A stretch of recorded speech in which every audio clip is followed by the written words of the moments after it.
ప్రజల పక్షం N95 news కి స్వాగతం. ముందుగా హెడ్లైన్స్.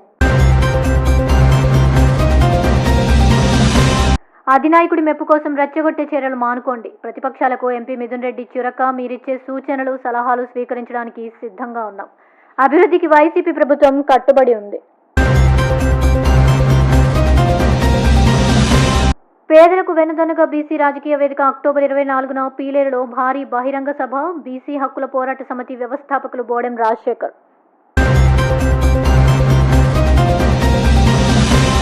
జానపద కళాకారుల పట్ల టీటీడీ పాలక యంత్రాంగం వైఖరి మారాలి. అఖిల భారత జానపద కళాకారుల సంఘం వ్యవస్థాపకులు యాదగిరి డిమాండ్. సబ్ కలెక్టర్ కార్యాలయంలో వేలాది మందితో నిరసన. సాంప్రదాయ భజనలకు టీటీడీ చోటు కల్పించాలని వినతి. ప్రతిపక్షాలు ఇచ్చే సూచనలు సలహాలు స్వీకరించడానికి సిద్ధంగా ఉన్నామని, కేవలం మీ నాయకుడి దగ్గర మెప్పును పొందడానికి రెచ్చగొట్టే విధంగా ప్రవర్తించడం మానుకోవాలని రాజంపేట పార్లమెంట్ సభ్యులు మిథున్ రెడ్డి ప్రతిపక్ష నాయకులకు చురకలు అంటించారు. బుధవారం మదనపల్లె ఎంపీడీఓ కార్యాలయంలో ఎమ్మెల్యే నవాజ్ బాషాతో కలిసి ప్రజల నుంచి వినతి పత్రాలు స్వీకరించారు. ఈ సందర్భంగా వీకోట జెడ్పీటీసీ శ్రీనివాసులు ఎంపీ మిథున్ రెడ్డిని మర్యాదపూర్వకంగా కలిశారు. మదనపల్లి మండలంలో నూతనంగా ఎంపికైన ఎంపీటీసీలో ఎంపీని కలిసి సన్మానించారు. ఈ కార్యక్రమంలో ఎమ్మెల్యే నవాజ్ బాషాతో పాటు మున్సిపల్ చైర్పర్సన్ మనూజ, వైస్ చైర్మన్ జింక వెంకట చలపతి, జెడ్పీటీసీ ఉదయ్ కుమార్, సర్పంచ్లు శరత్ రెడ్డి, కరుణాకర్ రెడ్డి పాల్గొన్నారు. ఈ సందర్భంగా ఏర్పాటు చేసిన విలేకరుల సమావేశంలో ఎంపీ మిథున్ రెడ్డి మాట్లాడుతూ ప్రజా సంక్షేమానికి వైసీపీ ప్రభుత్వం కట్టుబడి ఉందని పేర్కొన్నారు. హాంద్రీనీవా కాలువ ద్వారా చెరువులకు నీరందిస్తామని, తాగునీటి సమస్య పరిష్కారానికి చర్యలు చేపట్టడం జరిగిందని వెల్లడించారు. మదనపల్లి నుంచి తిరుపతికి రహదారి నిర్మాణానికి నిధులు మంజూరు అయ్యాయని తెలిపారు. రాబోయే రోజుల్లో మరిన్ని అభివృద్ధి పనులు చేపడతామని ప్రకటించారు. ఈ కార్యక్రమంలో వైసీపీ నాయకులు, కార్యకర్తలు, అధికారులు పాల్గొన్నారు. మదనపల్లి ఒక ప్రశాంతమైన పట్టణం. మదనపల్లిలో ఎప్పుడు ప్రశాంతంగా ఉంటుంది. ఇక్కడ ఏమి గొడవలు ఉండవు, ఇంకోటి ఉండవు. మహా అంటే ఎలక్షన్ అప్పుడు అంటే ఏమి ఏదో మాట్లాడుకుంటారు, మాకోటే అని మాట్లాడుకుంటారు. ప్రశాంత వాతావరణం ఉండే పట్టణం మదనపల్లి ప్రజలు కూడా చాలా సౌమ్యులు. ఎక్కడ కూడా ఇక్కడ గొడవలు ఉండే పరిస్థితి ఉండదు. కాబట్టి ఇతరత్ర ఉండదు. నేను అపోజిషన్ తెలుగుదేశం కోరుకునేది కూడా ఒకటి. మేము పలానా పనులు చేస్తామని చెప్పి మేము చెప్తాను. ఈరోజు మేము ప్రభుత్వం ప్రామిస్ చేసి మా మేనిఫెస్టోలో ఉండేది కానీ, మేము చేయాల్సిన పనులు కానీ, ఇవి మేము చేయగలిగిన పనులు, మేము ఇంకా కూడా ఇవి చేస్తాం ప్రజలకు అని చెప్తాను. మీరు మమ్మల్ని అడగండి, పలానా పనులు కావాలి, మీరు మీ బాధ్యత అది. అపోజిషన్గా మీరు చెప్తే మేము స్వీకరించడానికి సిద్ధం. మంచిగా పలానా రోడ్డు లేదు, లేదా మదనపల్లిలో పలానా పని మీరు చేయాల్సింది, ఇట్లాంటివి చెప్పండి, మేము యాక్సెప్ట్ చేసేదానికి సిద్ధంగా ఉన్నాము. పొలిటికల్ గెయిన్స్ కోసం అంటే రాజకీయ స్వలాభం కోసము వ్యక్తిగతంగా దూషించేది ఈ మధ్యలో నేను కూడా చూసినాను. నాకు కూడా పెట్టినాను. మా ప్రభుత్వం 2 రోజుల్లో అందరి కథ చూస్తాం, మా ప్రభుత్వం వస్తే 3 రోజులు వస్తాం. ప్రజలు డిసైడ్ చేస్తారు ఏ ప్రభుత్వం వస్తుంది. మేము పని చేస్తే మాకు ప్రజలు ప్లస్ చేస్తారు, ప్రజల ఆశీర్వాదాలు ఉంటాయి. పని చేయకపోతే ఇంటికి పంపించేస్తారు. అందరికన్నా ప్రజలు నిర్ణయిస్తారు. ఇట్లాంటి మాటలు మదనపల్లిలో ప్రశాంత వాతావరణం ఉండింది. మీరు చెప్పండి పాజిటివ్గా. నేను అపోజిషన్ లీడర్లు, అపోజిషన్ వాళ్ళు కూడా కలిసేదాన్ని కూడా సిద్ధం. మీరు ఏంటి పలానా పని చేయాలంటే మీ సహకారం కూడా తీసుకుంటాం. మీరు చెప్తే ఊరు డెవలప్ చేసేదానికి ఏం చేయాలో చెప్పండి, మేము మాట్లాడేదానికి సిద్ధం. ఇంకా కూడా చూసినాను అనరాని మాటలు తిడతా. ఈ మామూలుగా నాకైతే తెలియదు, నేను ఎవరు కూడా హరాస్మెంట్ చేసింది లేదు, ఒక జోలికి పోయింది. ఎలక్షన్ అప్పుడు ఓటు అడుగుతాం, కాకపోతే ఎవరు వచ్చినా పని చేసేదానికి సిద్ధం. ఎవరు వచ్చేదానికైనా ఏ పనికైనా మేము మంచిగా మాట్లాడి ఎవరైనా రావచ్చు. ఓటు అనేది ఎలక్షన్ అప్పుడు ఉంటుంది. మీరు రండి, మేము పనిచేసేదానికి సిద్ధంగా ఉంటాం. మీకు ఏం కావాలో చేసేదానికి సిద్ధంగా. అంద్రీనేవా నుంచి ఏ విధంగా ఇప్పుడు సీటీఎం చెరువు ఇవ్వాలా, ఇవన్నీ కూడా ప్లాన్ చేస్తాను. వీటన్నిటి నుంచి కూడా వాటర్ ఎప్పుడైతే మనకి ఎక్కువ వస్తుందో మన చెరువులన్నీ కూడా కనెక్షన్ ఇచ్చి చేసుకునే పరిస్థితి ఉంది. ఇది ఒక మనకు వెస్టర్న్ తాలూక్స్కి, మరీ ముఖ్యంగా మదనపల్లి నియోజకవర్గానికి ఒక వరం అని మనం చెప్పుకోవచ్చు. ఇంకా కూడా తాగునీటిలో ఇంకా కూడా మీకు విషయం చెప్పాలంటే అంద్రీనీవా కాలువ పరిధిలో అందరికీ కూడా నీళ్ళు రావు, తాగునీళ్ళు అందరికీ కూడా రావు. మళ్ళీ అక్కడి నుంచి వాళ్ళు నీళ్ళు తెచ్చుకోవాల్సి వస్తుంది అన్నీ కూడా. కాబట్టి మన మదనపల్లి నియోజకవర్గం కానీ, అదేవిధంగా తంబలపల్లి, పీలేరు, పూలూరు 4 నియోజకవర్గాలు కూడా వాటర్ గ్రిడ్ పథకం ఇవ్వడం జరిగింది. వాటర్ గ్రిడ్ పథకం అంటే ఏంటనేది కూడా మనం అర్థం చేసుకోవాలా. ప్రతి ఊళ్ళో కూడా ట్యాంక్ లేని ఊళ్ళో ట్యాంక్ ఇచ్చి, పైప్ లైన్ ద్వారా నీళ్ళు ఇచ్చి, ఈ అంద్రీనేవాలో ఫ్లడ్ వచ్చినప్పుడు నీళ్ళు వస్తాయి, మళ్ళీ ఎక్కడైనా స్టోర్ చేసుకోవాలి. కానీ కరువు ఉన్నప్పుడు కూడా మళ్ళీ కూడా ఇది కూడా ఇక పైప్ లైన్ ద్వారా పంపించేసి కరువు కాలంలో కూడా మనం ప్రతి ఊరు కూడా నీళ్ళు వచ్చే విధంగా వాటర్ గ్రిడ్ ప్రాజెక్టు మనకు ముఖ్యమంత్రి గారు శాంక్షన్ చేయడం జరిగింది. త్వరలోనే ఫైనాన్స్ డిపార్ట్మెంట్ అనుమతులు కూడా పొందింది. బ్యాంక్ టైప్ అవుతానే వీటికి కూడా టెండర్లు పిలుస్తారు. ఇది కూడా దాదాపు 2-2.5 సంవత్సరం పడుతుంది. పనులు అయితే వచ్చే 3-4 నెలల్లో పనులు కూడా మొదలవుతాయి. ప్రశాంతంగా ముగిసిన సచివాలయ మహిళా పోలీస్ పరీక్షలు. రాష్ట్ర ప్రభుత్వం ఆదేశాల మేరకు మదనపల్లి డివిజన్ పరిధిలోని మహిళా పోలీసులకు బుధవారం అంగళ్ళు సమీపంలో Madanapalle institute of technology science కళాశాలలో 3 విడతలుగా 259 మంది సచివాలయ మహిళా పోలీసులకు ఆన్లైన్ పరీక్షలు నిర్వహించడం జరిగిందని డీఎస్పీ రవి మనోహర్ ఆచారి తెలిపారు. పరీక్షల్లో అత్యధిక మార్కులు సాధించిన అభ్యర్థులకు జిల్లా ఎస్పీ ఆదేశాలతో ఉద్యోగాలు భర్తీ చేస్తామని తెలిపారు. ఎలాంటి అక్రమాలకు తావు లేకుండా పరీక్షలు నిర్వహిస్తున్నట్లు వెల్లడించారు. ఈ కార్యక్రమంలో సర్కిల్ ఇన్స్పెక్టర్లు అశోక్ కుమార్, నాగార్జునరెడ్డి, హరిహరి ప్రసాద్, ఫాతిమా, శివకామిని తదితరులు పాల్గొన్నారు. ఈరోజు మహిళా పోలీస్కి ఎగ్జామ్స్ జరుగుతున్నాయి. వాళ్ళ యొక్క ప్రొబేషన్ కంప్లీట్ చేయాలంటే తప్పనిసరి ఎగ్జామ్ రాయాలి.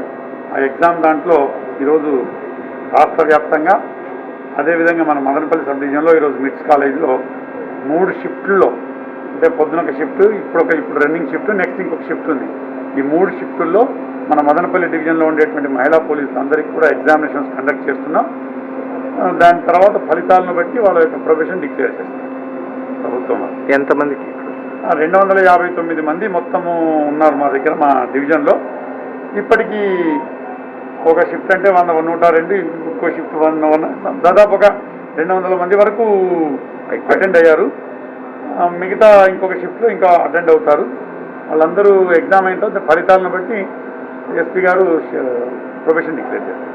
పేదలకు వెన్నుదన్నుగా ఉండి వారి అభ్యున్నతి పాటుపడే ప్రత్యామ్నాయ రాజకీయ వేదిక ఏర్పాటుపై పీలేరులో జరిగే బహిరంగ సభలో స్పష్టత ఇస్తామని బీసీ హక్కుల పోరాట సమితి వ్యవస్థాపకులు బోడెం రాజశేఖర్ పేర్కొన్నారు. బుధవారం బీసీ హక్కుల పోరాట సమితి ఆధ్వర్యంలో సంఘం ఫంక్షన్ హాల్ నందు అక్టోబర్ 24వ తేదీ పీలేరులో నిర్వహించే బీసీ బహిరంగ సభపై డివిజన్ స్థాయి నాయకులతో సమావేశమై చర్చించారు. డివిజన్ స్థాయిలో ఏర్పాటు చేసిన బీసీ హక్కుల పోరాట సమితి సమావేశానికి పెద్ద సంఖ్యలో నాయకులు హాజరయ్యారు. ఈ సందర్భంగా బోడెం రాజశేఖర్ మాట్లాడుతూ అక్టోబర్ నెల 24వ తేదీ పీలేరు నందు బీసీ హక్కుల పోరాట సమితి ఆధ్వర్యంలో తలపెట్టిన బీసీల బహిరంగ సభ నిర్వహణ, పేదలపై దాడులు, పోలీసుల వైఫల్యంపై చర్చించడానికి ఈ సమావేశం నిర్వహిస్తున్నామని వెల్లడించారు. పోలీసులు ఏకపక్షంగా వ్యవహరిస్తూ ధనికులకు వత్తాసు పలుకుతూ పేదలకు అన్యాయం చేస్తున్నారని విమర్శించారు. మదనపల్లి చుట్టూ జరుగుతున్న భూ కబ్జాలకు అంతు లేకుండా పోయిందని, దీనికి అధికారం తోడైందని విమర్శించారు. పేదలకు జరుగుతున్న అన్యాయాలపై బీసీ హక్కుల పోరాట సమితి ఎప్పటికప్పుడు స్పందిస్తూ వారికి అండగా నిలబడుతుందన్నారు. ముఖ్యంగా పేదలకు సరైన న్యాయం జరగాలంటే ప్రత్యామ్నాయ రాజకీయ వేదిక అవసరం ఎంతైనా ఉందని, దీనిపై సరైన సమయంలో సరైన ప్రణాళిక ప్రకారం ముందుకు వెళ్లడానికి అందరితో చర్చిస్తామని ప్రకటించారు. ఈ సమావేశంలో రాష్ట్ర ఉపాధ్యక్షులు శంకర్ ఆచారి, రామలింగ, చంద్రయ్య, గంగిరెడ్డి యాదవ్, వైవి శేఖర్, హరి, జయశంకర్, గంగాధర్, శంకర్ పాల్గొన్నారు. అక్టోబర్ నెలలో 24వ తేదీన పీలేరు పట్టణంలో బీసీ మహాసభ జరపబోతున్నాం. దానికి ప్రభుత్వం నుండి ఇప్పుడు కరోనా అనుమతులనేటి ఆంక్షలు లేకుండా ఉంటే బహిరంగ సభ ఉంటుంది, లేదంటే ఆంక్షలు ఎత్తివేస్తే బహిరంగ సభ ఉంటుంది. అలా లేనప్పుడు ఒక హాల్ మినిమం 5,000 మంది నిండు సభగా ఉన్నటువంటి ఒక హాల్ను ఎంపిక చేసి అక్కడ మేము సమావేశం ఏర్పాటు చేయబోతున్నాం. సమావేశం ఎందుకు ఏర్పాటు చేయబోతున్నాం, ఏ అంశాలపైన ఏర్పాటు చేయబోతున్నాం, ఆ సమావేశంలో ఎలాంటి అంశాలు చర్చ చేస్తున్నాం అనేటువంటిది ఇప్పుడు 4 అంశాలు మటుకు ఈ మీడియా మిత్రుల ద్వారా తెలియజేస్తున్నాను. ముఖ్యంగా బీసీ హక్కుల సాధనలో రిజర్వేషన్ 52% మాకు రిజర్వేషన్ ఉంది ఈ రాజకీయ వ్యవస్థలో. అలాంటి 52% ఉన్నటువంటి రిజర్వేషన్కు ఎన్ని రాజకీయ పార్టీలైనా వస్తున్నాయి, పార్టీలు మారుతున్నాయి, ప్రభుత్వాలు వస్తున్నాయి, కానీ మా బీసీల తల రాతలు మాత్రం అలానే ఉన్నాయి. అవి మారాలంటే మేమేం చేయాలి అనేటువంటి విషయం పీలేరు సమావేశంలో తెలియజేస్తున్నాం. అలాగే రైతు విషయంలో, పేదరికం విషయంలో, పేద ప్రజల విషయంలో, యువత విషయంలో, ఈ 4 విషయాల్లో మేము స్పష్టత తీసుకొని పీలేరు సభలో మేము ఒక కొత్తదనంతో, కొత్త వెలుగులతో రేపటి భావితరాలకు ఏం చేస్తున్నాం, మా బీసీ హక్కుల పోరాట సమితి ఏ విధంగా ముందుకు వెళ్తుంది, ఏ ప్రయత్నం చేయబోతుంది అనేటువంటి విషయాన్ని కూడా అక్కడ పీలేరు సభలో తెలియజేస్తున్నాం. అలాగే భవిష్యత్తులో రాజకీయ పరిస్థితి గురించి పీలేరు సభకు ఒక పెద్ద జడ్జిలు కూడా మేధావులు కూడా అక్కడికి రాబోతున్నారు. వారి సమక్షంలో మేము ఏం చేయబోయేది రాజకీయ పార్టీ దిశానిర్దేశం అనేటువంటిది కూడా క్లుప్తంగా అవాళ విశ్లేషిస్తూ ప్రజల ముందుకు తీసుకురావాలనేటువంటిది కూడా మా ప్రయత్నం ఉంది. ఈ ప్రయత్నానికి రాజకీయ పార్టీలకు మాకు ఎలాంటి సంబంధం లేదు. ఈ ప్రయత్నంలో బడుగు బలహీన వర్గాల వారు కాకుండా పేద ప్రజలు అందరూ కూడా ఈ ప్రయత్నానికి వారి సహాయ సహకారాలు ఇస్తూ, అలానే మేము చేస్తున్నటువంటి ఈ ప్రయత్నాలకు మా కార్యవర్గ సభ్యులు కూడా ప్రతి ఒక్కరు కూడా దీనికి వెన్నంటే ఉండి వారి సహాయ సహకారాలు అందించి అక్కడ పీలేరులో జరగబోయేటువంటి మహాసభను ప్రతి ఒక్కరు కూడా శక్తి వంచన లేకుండా జయప్రదం చేయాలని చెప్పి మనసారా నేను కోరుకుంటూ అందరికీ మరొకసారి పాదాభివందనాలు తెలియజేస్తున్నాను. మనం గొప్పగా జయప్రదం చేయాలని ఇక్కడ వచ్చిన అందరికీ పేరు మీరు మన ముందు కలిసి ఐకమత్యంగా ఉండాలని, మిగతా అందరూ రకరకాల ఐకమత్యంగా ఉంటున్నారు. మనము అందరికన్నా ఎక్కువ జనాభా మనము ఎక్కడో వెళ్ళిపోతున్నాం. ఇటువంటి బలపడి మన ముందు కలిసి ఐకమత్యంగా ఉంది. ఈ 24 జరిగే సభను మనము ఎన్నో కష్ట నష్టాలకు వచ్చి ఈ సభకు ఇచ్చేసినటువంటి అందరికీ మరోసారి నా తల వంచి పాదాభివందనములు. ముఖ్యంగా ఈరోజు ఈ సభ ఉద్దేశం ఏమంటే, రేపు నెల అనగా అక్టోబర్ 24వ తారీఖు పీలేరులో జరగబోయే మహాసభ, దాని మహాసభను మహత్తరమైన శక్తి మన బీసీలకు ఉంది అనేది ఒక నిరూపించబడే దినం అది. ఆ రోజు నుంచి మన వాళ్ళందరికీ కూడా ఒక మహత్తరమైన శక్తి ప్రతి ఒక్కరికి వస్తుందని నేను ఆశాభావంతో ప్రతి ఒక్కరిని పేరున అన్ని మండలాల నుంచి వచ్చిన నాయకులందరూ కూడా మన వాళ్ళందరినీ ప్రతి ఒక్కరు వందల సంఖ్యలో కూర్చొని వచ్చి మా పిల్లల్లో జరగబోయే మహాసభను జయప్రదం చేయవలసిందిగా మరీ కోరుకుంటూ, మీ అందరి సహాయ సహకారాలు ఆ రోజు నాకు తప్పనిసరిగా నేను కోరుకుంటూ ఈ అవకాశం ఇచ్చినటువంటి మన రాష్ట్ర అధ్యక్షుడు బీసీ హక్కుల పోరాట రాష్ట్ర అధ్యక్షుల వారికి, మిగతా మనం మదనపల్లి తాలూకు రామలింగయ్య సార్ గారికి, తదితర మన సహచర సర్వవర్గ అందరికీ కూడా నా ధన్యవాదాలు తెలియజేస్తున్నాను. రేపు నెల 24వ తేదీ పీలేరులో ఒక గొప్ప బహిరంగ సభ ద్వారా మా ఐకమత్యాన్ని తెలియజేయాలనుకున్నాం. కావున పరిసర మండలాల్లో ఉండే బీసీలందరూ కూడా ఆ సమావేశానికి వచ్చి జయప్రదం చేయవలసిందిగా ఈ సభాముఖంగా అందరినీ కోరుకుంటున్నాం. వాస్తవంగా మా అధ్యక్షుడు చెప్పినట్లు మాకు పొందవలసినటువంటి హక్కులు మేము ఇప్పటికి కూడా పొందలేకున్నాం. అది రాజకీయంగా కావచ్చు, ఉద్యోగపరంగా కావచ్చు, అన్ని వాటా మాకు 52% ఉన్నటువంటి బీసీలు ఏ లెక్క చూసినా ప్రభుత్వ ఉద్యోగాల్లో ఏ 10%, 15% కంటే ఎక్కువ లేరనేది తెలిసినారు. కాబట్టి ఏ పార్టీలతో ప్రమేయం లేకుండా మా హక్కులను మేము సాధించుకునే దానికోసం మేమందరము కలిసికట్టుగా ఉండి మేము ఒక నిర్ణయాలను తీసుకుంటాం. ఆ నిర్ణయాలకు అందరం కూడా కట్టుబడి ఉండి మా అధ్యక్షుల ద్వారా భవిష్యత్తులో మేము ఒక మంచి నీతివంతమైన, శక్తివంతమైన, అందరికీ ఉపయోగపడేటువంటి కార్యక్రమాలు చేపడతామని చెప్పేసి ఈ సభాముఖంగా తెలియజేస్తున్నాను. చారిత్రక నేపథ్యంలో కలిగిన బీటీ కళాశాల పేరు మార్చకుండా అలాగే కొనసాగడానికి చర్యలు తీసుకోవడంతో పాటు అధ్యాపకులను నియమించడానికి చర్యలు తీసుకుంటామని రాజంపేట పార్లమెంట్ సభ్యులు మిథున్ రెడ్డి హామీ ఇచ్చారు. బుధవారం ఎంపీడీఓ కార్యాలయం వద్ద బీటీ కళాశాల విద్యార్థులు ఎంపీ మిథున్ రెడ్డికి కళాశాల సమస్యలపై వినతిపత్రం అందజేశారు. బీటీ కళాశాల నుండి ఎంపీడీఓ కార్యాలయం వరకు విద్యార్థులు, విద్యార్థి సంఘాలు ర్యాలీగా వెళ్లి ఎంపీని కలిసి తమ గోడు వెళ్లబోసుకున్నారు. ఈ సందర్భంగా విద్యార్థులు తమ భవిష్యత్తు అగమ్య గోచరంగా మారిందని బీటీసీ ట్రస్ట్ కళాశాల కరెస్పాండెంట్తో మాట్లాడి విద్యార్థుల విద్యకు ఆటంకం కలగకుండా చూడాలని ఎంపీ దృష్టికి తీసుకువచ్చారు. నిరుపేద విద్యార్థుల కోసం ఎనిబిసెంట్ స్థాపించిన బీటీ కళాశాలలో విద్యార్థుల భవిష్యత్తు అగమ్య గోచరంగా తయారైందని, కళాశాలలోని అధ్యాపక సిబ్బంది ప్రభుత్వం తమ ఆధీనంలోకి తీసుకోవడంతో ఇక్కడి బీటీసీ ట్రస్ట్ స్వయం కాలేజీ నడపడానికి నిర్ణయించిందని, అడ్మిషన్లు ప్రారంభించిన కళాశాల యాజమాన్యం తరగతులు ఏ విధంగా నిర్వహిస్తారో చెప్పడం లేదని, కరెస్పాండెంట్ బీటీ ట్రస్ట్ సమాధానం ఇవ్వడం లేదని ఎంపీకి వివరించారు. ప్రభుత్వం స్పందించి కళాశాల సిబ్బంది తరలింపు మానుకోవాలని, కళాశాల ప్రభుత్వమే నడపడానికి చర్యలు తీసుకోవాలని కోరారు. దీనికి సంబంధించిన ఎంపీ కళాశాల మరో 100 సంవత్సరాలు నడపడానికి చర్యలు తీసుకుంటామని, కళాశాల పేరు మార్చకుండా అలాగే కొనసాగే విధంగా యాజమాన్యంతో మాట్లాడతామని హామీ ఇచ్చారు.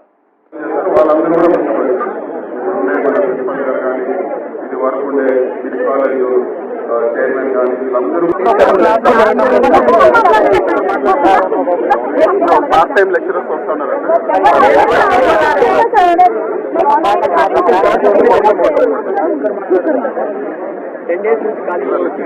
తీసుకున్నారు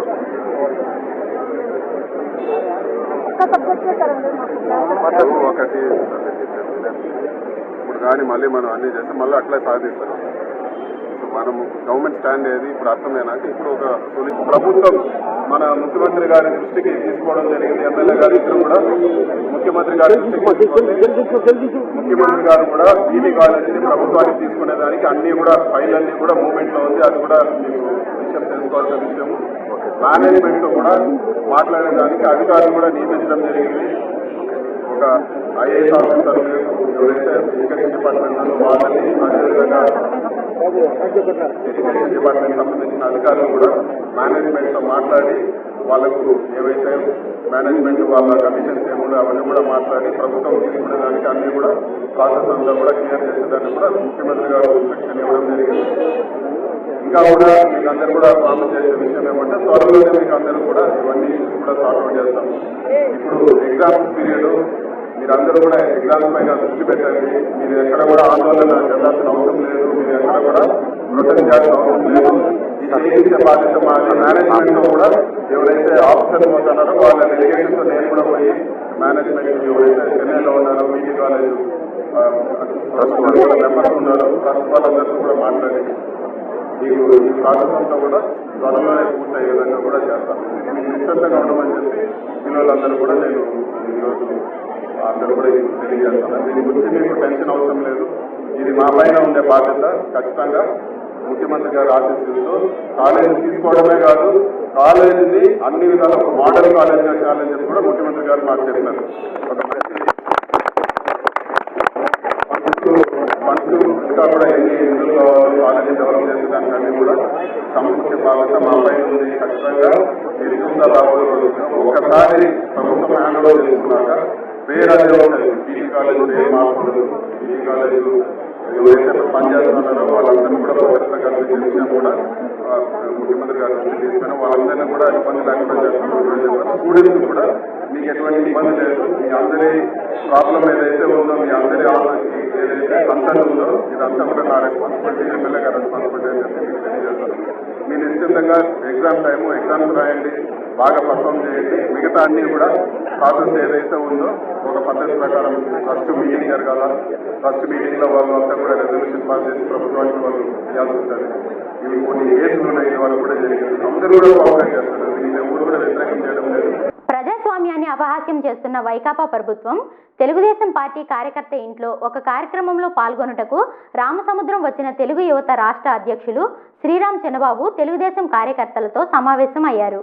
ఈ సందర్భంగా శ్రీరామ్ చిన్నబాబు మాట్లాడుతూ స్థానిక సంస్థల ఎన్నికలలో వైకాపా నాయకులు అక్రమాలు, దౌర్జన్యాలతో ప్రత్యర్థి పార్టీలను నామినేషన్లు కూడా వేయనీయకుండా అడ్డుపడి ప్రజాస్వామ్యాన్ని అపహాస్యం చేసిందని దుయ్యబట్టారు.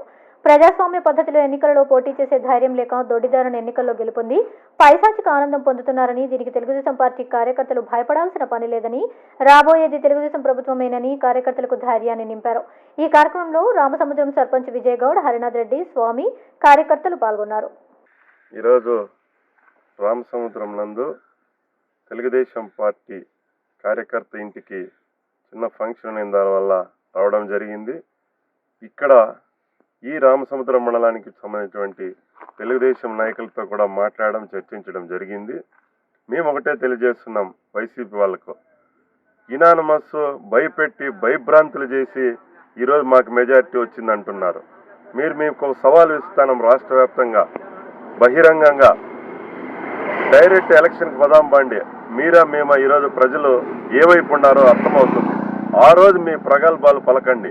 నామినేషన్లు చించేయడం, పోలీసు వారితో గవర్నమెంట్ ఉందని బెదిరించడం ప్రజాస్వామ్యంలో మచ్చ ఇలాంటివి.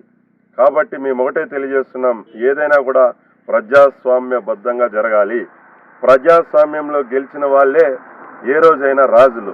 భయపెట్టో నయానోపాయన చేస్తే అది అసలు ఎలక్షన్ కానే కాదు. మేము అసలు ఇప్పుడు గెలిచినటువంటి రాష్ట్ర వ్యాప్తంగా గెలిచినటువంటి ఎంపీటీసీలు కానీ, జెడ్పీటీసీలు, ఎంపీ కానీ ఎవరిని తెలుగుదేశం పార్టీ పరిగణలోకి తీసుకోం.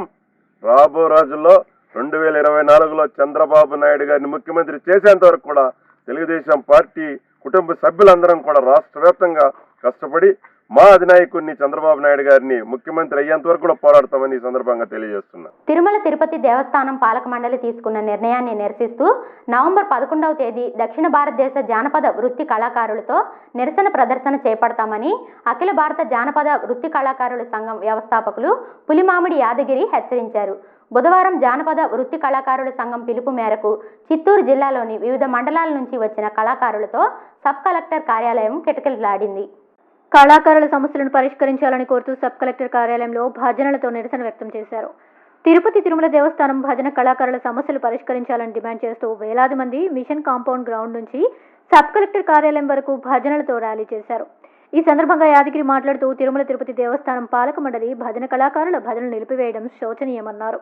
తిరుమలలో భజనలు చేసే కళాకారులకు రానుపోను ఛార్జీలు చెల్లించాలని, భజన బృందాలు ఉన్న గ్రామాల్లోని దేవాలయాలకు వాయిద్య పరికరాలు ఇవ్వాలని, ధర్మ ప్రచార పరిషత్లో నమోదైన బృందాల్లో 15 మంది ఉండే విధంగా చర్యలు తీసుకోవాలని, అలాగే కొత్త బృందాలు నమోదు చేసుకొని వీరికి గుర్తింపు కార్డులు ఇవ్వాలని, ఎస్వీబీసీ ఛానల్లో భజన కార్యక్రమాన్ని ప్రతిరోజు 1 గంట పాటు ప్రసారం చేయాలని, భజన కళాకారుల సమస్యలు ఎప్పటికప్పుడు పరిష్కరించడానికి వారి ద్వారా గ్రామాలలో ధర్మ ప్రచారం మరింత విస్తరింప చేయడానికి టీటీడీ పాలక మండలిలో ఒక సభ్యునిగా పూర్తి బాధ్యతలు ఇవ్వాలని, నగర సంకీర్తన భజన బృందాలకు రానుపోను ఛార్జీలతో పాటు గౌరవ పారితోషికం ఇవ్వాలనే డిమాండ్తో నిరసన కార్యక్రమం చేపట్టినట్లు వెల్లడించారు. జానపద వృత్తి కళాకారుల సంఘం ఆధ్వర్యంలో ఈరోజు మదనపల్లి సబ్ కలెక్టర్ ఆఫీస్ ముందు తిరుమల కొండ మీద మా భజనలు నిలిపేశారు. మా భజనలు మాకు ఇప్పించే విధంగా సబ్ కలెక్టర్ ద్వారా ఈవో గారికి సిఫారసు చేయడానికి మొత్తం భజన కళాకారులు అన్ని గ్రామాల నుంచి ఈ 4 నియోజకవర్గాల మండలాల భజన కళాకారులు మొత్తం కూడా వాళ్ళ యొక్క అర్జీలు తీసుకొని ఇక్కడికి వచ్చారు. మేము కోరే కోరిక ఒకటే, తిరుమల కొండపైన 30 సంవత్సరాలుగా ధర్మ ప్రచారాన్ని ప్రచారం చేయడానికి మా గ్రామీణ ప్రాంతాల్లో ఉండే భజన కళాకారులను ఎంపిక చేసుకొని ధర్మ ప్రచార పరిషత్తులో నమోదు చేసుకొని ఆ నమోదైన ప్రతి కళాకారునికి భజనలు ఇచ్చే విధంగా ఒక ఆర్డర్ ఏర్పాటు చేసి రోజుకు 12 బృందాలకు అవకాశం వచ్చే విధంగా, వాళ్ళకు రానుపోను ఛార్జీలు ఇచ్చే విధంగా, కొండపై 2 రూములు ఇచ్చే విధంగా, ప్రత్యేక దర్శనం ఇచ్చే విధంగా, కొండ మీద టిఫిన్ పెట్టే విధంగా, మా గురువులకు సన్మానం చేసే విధంగా, అనేక రకాల సౌకర్యాలు ఇచ్చే విధంగా గత పాలక మండలి కానీ ఈవోలు కానీ మమ్మల్ని ఎంతో ఉత్సాహపరిచినటువంటి నేపథ్యంలో ఈరోజు కొత్తగా వచ్చినటువంటి ఈవో జేఈఓలు, ఈ పాలక మండలి ఈ భజన కళాకారులు మాకు అవసరం లేదు, గ్రామీణ ప్రాంతాలలో ఎక్కువ శాతం మంది 100కి 70% మంది దళితులు, ఎస్సీ ఎస్టీలు, అలాగే 20% మంది బీసీలు, వెనుకబడిన తరగతుల వాళ్ళు, ఇలాంటి వాళ్ళు మన సంస్కృతి సాంప్రదాయాన్ని కాపాడడానికి నిరంతరం భజనలు చేస్తూ ఉంటే, దేవస్థానం గతంలో గుర్తించి భజనలు ఇస్తూ ఉంటే, ఈ రోజు వచ్చిన పాలక మండలి ఈ పామరులు ఈ కళాకారులు మాకొద్దు, కేవలం శాస్త్రీయ సంగీతాల్లో నైపుణ్యం ఉన్నటువంటి కళాకారులనే కొండ మీద మేము పిలుచుకుని నాదని రాజనంలో ఎస్వీబీసీలో ప్రచారం చేస్తాము, కళాకారులకు అంతకన్నా గౌరవం ఏం కావాలని చెప్పి గొప్పలు చెప్తా ఉంది. నేను చెప్తా ఉన్నాం, ధర్మ ప్రచారం అంటే కేవలం కొండ మీద చేసేది కాదు, గ్రామీణ ప్రాంతాల్లో ఒక పక్క అన్యమత ప్రచారం జరగకుండా కోట్ల రూపాయలు ఖర్చు పెడుతున్నామని చెప్పి తిరుమల తిరుపతి దేవస్థానం చెప్తా ఉంది. ఎక్కడ పెడుతున్నారు కోట్ల రూపాయలు? దేవస్థానాలు కడతానికి ఎవరి దేవాలయాల్లో ధర్మకర్తల మండలం 82 మందిని నమోదు చేసుకోవడానికి వారు ఖర్చు చేస్తానికి ధర్మ ప్రచారం డబ్బులని ఖర్చు పెడుతున్నారు తప్ప, గ్రామీణ ప్రాంతాల్లో నిరంతరం భజనలు చేస్తూ ధర్మ ప్రచారాన్ని ఒక సేవగా భావించి సైనికుల్లాగా పనిచేస్తున్నటువంటి కళాకారులకు అవకాశం ఇవ్వకుండా మేము కించపరిచే విధంగా మాట్లాడితే ఎట్టి పరిస్థితుల్లో మేము ఒప్పుకోం. మేము సాధించినటువంటి పోరాటం ఫలితంగా నిరాహార దీక్షలు చేసి, పాదయాత్రలు చేసి, ధర్నాలు చేసి, చివరికి పాలక మండలి ముట్టడి చేసి మా భజన కళాకారుల యొక్క కోరికను ఒక్కడు తగ్గించినా మేము అంగీకరించామని చెప్పి పోరాటం సాధించుకున్న ఫలితాలని ఈరోజు వచ్చిన అధికారులు మేము ఆపేస్తామంటే మేము అంగీకరించడానికి సిద్ధంగా లేవని చెప్పి అందరు జిల్లా కలెక్టర్లకి, అన్ని రాష్ట్రాల్లోని జిల్లా కలెక్టర్ల దగ్గరికి మేము వెళ్ళి సిఫారసు కోసం అడుగుతా ఉన్నాం. కలికిరి మండలంలో నగదు అక్రమాలకు పాల్పడ్డ వాలంటీర్ను అరెస్ట్ చేసి రిమాండ్కి తరలించినట్లు వాల్మీకిపురం సీఐ నాగార్జున రెడ్డి తెలిపారు. కలికిరి మండలం పత్తేగడ పంచాయతీ పరిధిలోని పల్లెలవారిపల్లి వాలంటీర్గా నవకుమార్ పలు అక్రమాలకు పాల్పడినట్టు పోలీసులు గుర్తించారు. ఈ పాయింట్ ఇండియా యాప్ డౌన్లోడ్ చేసుకుని దాని ద్వారా తన పరిధిలోని పలువురు లబ్ధిదారుల వద్ద ప్రభుత్వ సంక్షేమ పథకాల పేర్లు చెప్పి ఆ పథకాలకు మీరు అర్హులు కావాలంటే వేలిముద్ర వేయాలని వారిని నమ్మించాడు. ఇలా పలువురు నుంచి వేలిముద్రలు సేకరించి నగదు అక్రమాలకు పాల్పడ్డాడు. పల్లెలవారిపల్లికి చెందిన నాగరాజు తన ఖాతా నుంచి వాలంటీర్ తనకు తెలియకుండానే డబ్బులు డ్రా చేశాడని పోలీస్ స్టేషన్లో ఫిర్యాదు చేశాడు. కేసు నమోదు చేసి విచారణ చేపట్టిన పోలీసులు వాలంటీర్ నవకుమార్ నగదు అక్రమాలకు పాల్పడినట్లు గుర్తించారు.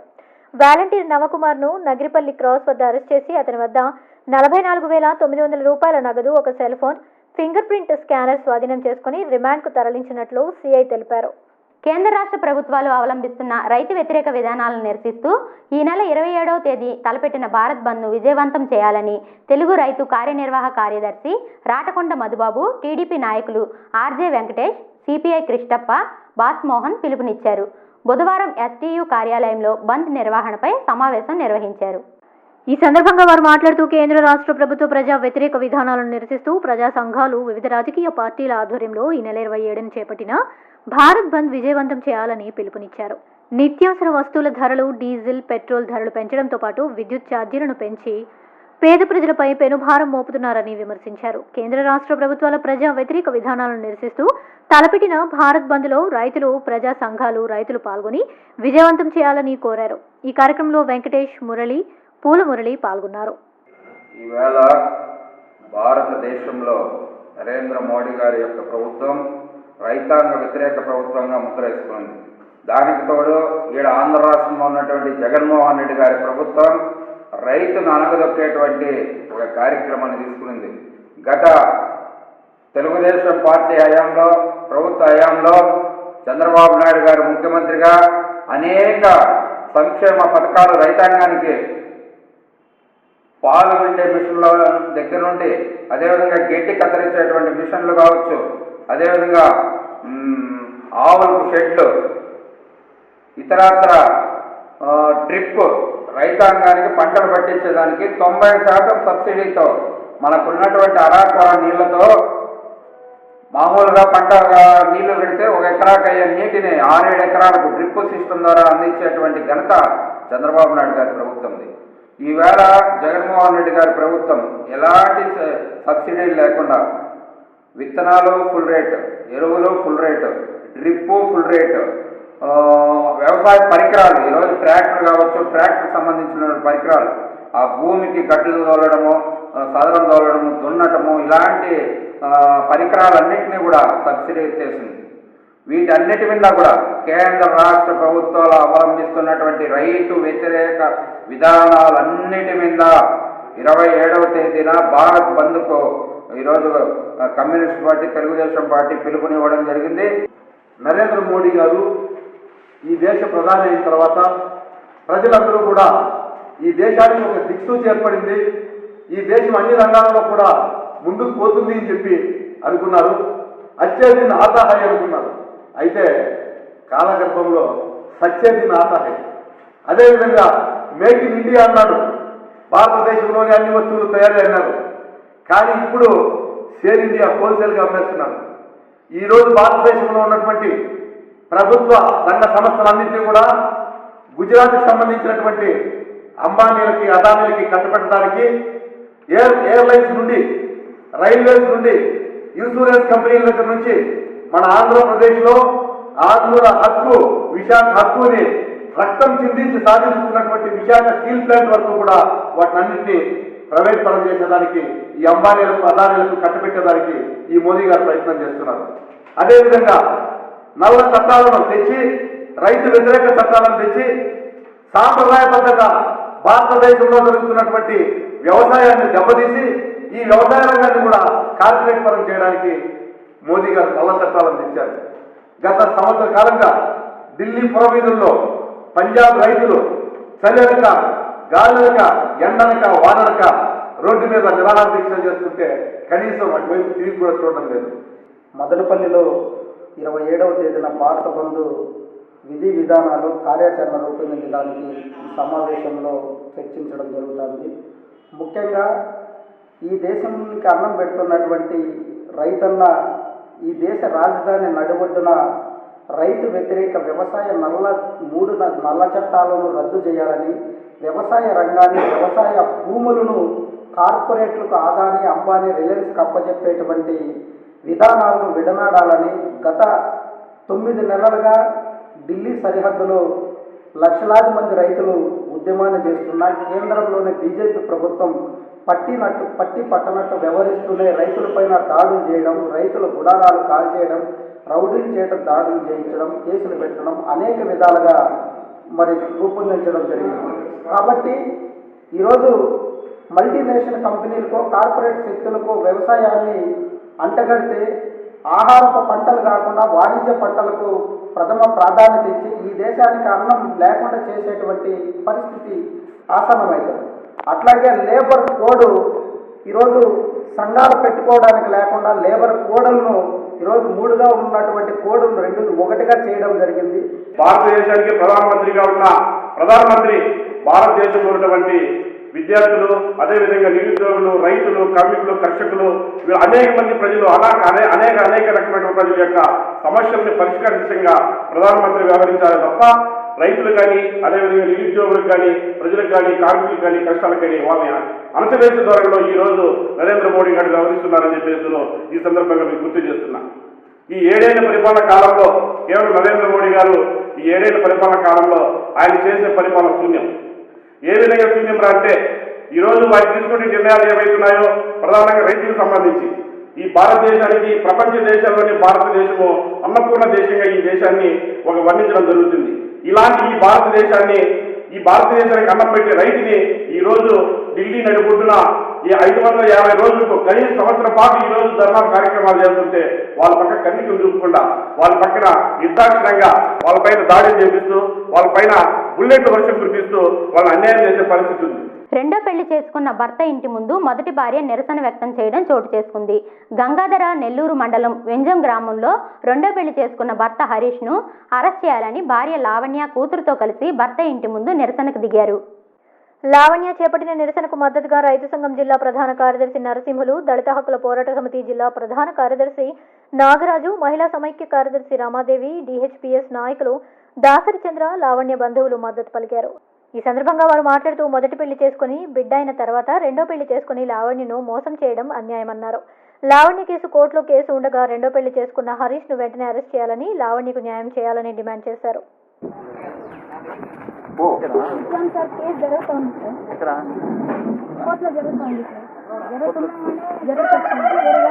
ముగ్గురు బిడ్డలతో వచ్చింటారు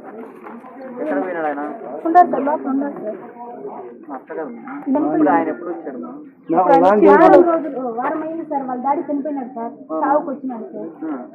పోయి అడిగితే నువ్వేం తీసుకుంటావు తీసుకో, నేను చేసుకుంటా కావాలి, నాకు నా బిడ్డకి తండ్రి కావాలి, నాకు భర్త కావాలి. అతను వేరే వివాహం చేసుకుని ముగ్గురు బిడ్డలతో హ్యాపీగా ఉన్నాడు.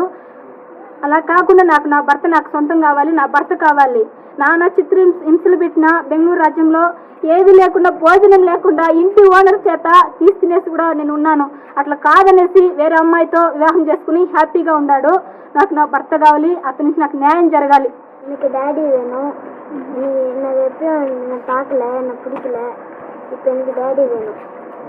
చుట్టుపక్కల ఉన్న వాళ్ళు కూడా చూసి ప్రేక్షక పాత్ర వహించకుండా ఈ అమ్మాయికి న్యాయం జరిగే విధంగా కూడా చూడాలని చెప్పేసి మేము కోరుకుంటున్నాము. ఈరోజు 2012లో మ్యారేజ్ అయిన తర్వాత ఒక వారం రోజులు బాగా చూసుకున్న తర్వాత కూడా ఆ అమ్మాయిని చాలా హింస పెట్టడం జరిగింది. అయినా కూడా ఆ అమ్మాయి ఓపికగా భర్తే కావాలని చెప్పేసి అని కూడా భర్తతో బెంగళూరు కూడా వెళ్ళడం జరిగింది. అలాగే ఈరోజు ఒక బిడ్డ పుట్టిన తర్వాత ఆ అమ్మాయిని అన్యాయంగా వదిలేసి బెంగళూరులో గార్మెంట్స్లో పనిచేస్తున్న ఇంకొక అమ్మాయిని మ్యారేజ్ చేసుకోవడం అనేది చాలా దారుణము. అలాగే ఈరోజు ఈ అమ్మాయిని చూడకుండా ఈరోజు ఈ అమ్మాయి ఇక్కడ వచ్చి కూర్చొని ఉంది వాళ్ళ ఇంటి దగ్గర, హరీష్ వాళ్ళ ఇంటి దగ్గర. ఖచ్చితంగా ఈ అమ్మాయికి అయితే న్యాయం జరగాల. న్యాయం జరగని పక్షంలో అయితే మేము పెద్ద ఎత్తున ఆందోళన కూడా చేస్తామని చెప్పేసి తెలియజేసుకుంటున్నాం. వింజం దళితవాడకు సంబంధించినటువంటి హరీష్తో లావణ్య ఇదే గ్రామం పెద్దల సమక్షంలో, పెద్దల అంగీకారంతో వారిద్దరికి కూడా 2012లో పెళ్ళయింది. కానీ పెళ్ళైన తర్వాత వాళ్ళ భర్త అయినటువంటి హరీష్ కూడా కొంతకాలంగా చూస్తూ ఒక బిడ్డ కూడా పుట్టింది. అయిన తర్వాత ఆయన యొక్క భార్యని లావణ్యని సరిగా చూసుకోకుండా చాలా ఇబ్బందులు పాలు చేసి గంటేసి బెంగళూరుకి వెళ్ళిన తర్వాత బెంగళూరు కూడా వదిలేసి ఆడ పనిచేస్తున్నటువంటి ఇంకొక ఆమెతో మళ్ళా వివాహం చేసుకొని పెళ్ళైన తర్వాత రెండో వివాహం చేసుకొని ఈరోజు ఆమె బిడ్డకు లావణ్య బిడ్డకు ఎలాంటి ఎలాంటి న్యాయం చేయకుండా ఈరోజు వాళ్ళిద్దరిని కూడా రోడ్డు పని చేసడం చాలా దుర్మార్గం. ఎందుకంటే ఒక పెళ్ళైన తర్వాత రెండో పెళ్లి చేసుకుంటే చట్ట విరుద్ధం. అయినప్పటికీ కూడా కోర్టులో కేసు జరుగుతూ ఉన్నప్పుడు కూడా వాళ్ళు ఈ విధంగా చట్టాన్ని ధిక్కరించి కోర్టుని ధిక్కరించి పెళ్లి చేసుకున్నారంటే ఇది చాలా దారుణం. దీన్ని మేము తీవ్రంగా ఖండిస్తున్నాం. అనుక్షణం ప్రజల పక్షం N95 న్యూస్ ఇంతటితో సమాప్తం. తిరిగి రేపటి బులెటిన్లో మళ్ళీ కలుసుకుందాం. అంతవరకు సెలవు. నమస్కారం.